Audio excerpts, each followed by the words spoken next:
Hello. Well, here we are again, eh? Doesn't time fly when you're excruciatingly happy? What a year I've had.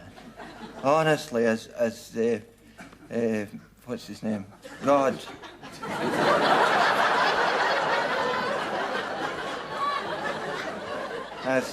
As God is my judge, I've had a hell of a year. To start with, Ephesia's been telling everybody about her OBE. That's her out-of-body experience.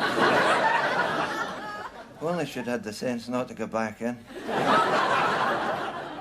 Well, she told me she left her body and floated right up to the ceiling and then drifted out the window.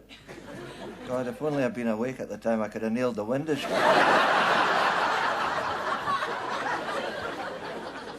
Mind you, I had a strange experience myself. I had a long train journey one time, and I was kind of hot and sticky when I got to Glasgow, so I booked into one of these massage parlours.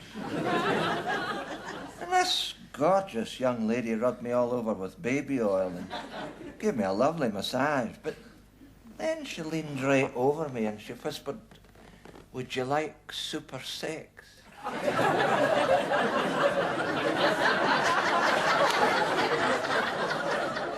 Oh, I said, if it's all the same to you, I'll have the soup.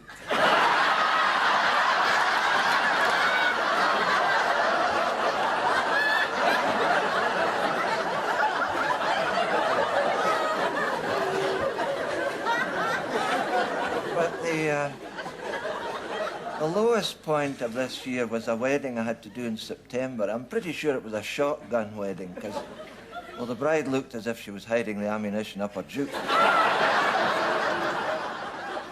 And I don't think the bridegroom was too happy. When I said, "Do you take this woman?" he said, "Would you?" Well, the whole thing ended in a riot, and it kind of reminded me of the parable of the marriage feast, which, as you all know, contains the immortal words, "Many are called, but few are chosen." Now, there was a king who lived in, what's it called? Cumbernauld. And he gave a wedding feast for his son, and he sent out slaves to call those who had been invited to the wedding, but they shunned his invitations and made interesting suggestions as to what he might do with them. And the king said, "Comest thou mustest. There will be bovril and mutting pies, which are even now in the freezer. And with a DIY wine kit, lo, I have turned water into wine." And the guests came, and they did drink prodigiously of the water which the king had turned into wine, and were soon turning it back into water again. And while they stuffed their faces with pies and bovril, a musician played the piano unto them.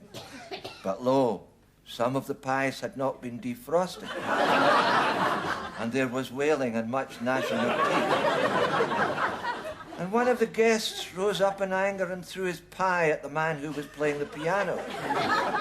At this the king's wife was outraged, and spake unto the servants, saying, "This man hath smote my husband's penis."